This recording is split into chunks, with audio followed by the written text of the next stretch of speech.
જય શ્રી રામ મિત્રો, આજે આવી ગયા શિશુ બળદ આશ્રમ ટાણા. જો આપણે સરસ મજાનું 3 રૂમનું કામ શરૂ છે, એટલે અહીંયા આપણે સેવાનું ખૂબ જ જરૂર છે. એટલે ફૂલ નહીં તો ફૂલની પાખડી મારવા થોડોક સાથ સપોર્ટ કરતા રહ્યો. અહીંયા આપણે સેવાનું ખૂબ જરૂર હોય છે. કોઈક આર્થિક રીતે સેવા કરી શકતો હોય આર્થિક રીતે, અને કોઈક શારીરિક રીતે સેવા કરી શકતો હોય શારીરિક રીતે.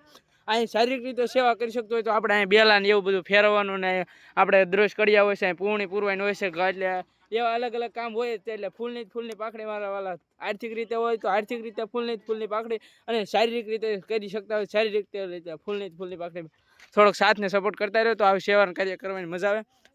બાકી બધા સેવા તો આપણને ઘણો સાથ સપોર્ટ તો કરતા રહેશે, પણ વધુમાં વધુ આવો વિડીયો શેર કરજો, એટલે આપણને છે ને સાથ સપોર્ટ મળતો રહે. તમે તો કરતા જ હોવ છો, એટલે સાથને સપોર્ટ કરતા રહ્યો. જોઈ શકો છો તમે 3 મકાનનું કાર્ય શરૂ છે, અને બેલાથી સણવામાં આવ્યું છે. અને અહીંયા જો આપણે બધું બેલાને એવું થપ્પો મારેલો છે, એટલે અહીંયા બેલાની ખૂબ જરૂર હોય છે.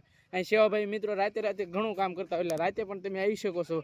કેમ કે જોઈ શકો છો અહીં બધા સેવાભાઈ મિત્રો આપણે અહીં છે જ તે, જે અહીં સેવા કરતા હોય છે. અત્યારે પૂર્ણી પૂરવાનું કાર્ય શરૂ છે. બાકી બધાને જય શ્રી રામ મિત્રો.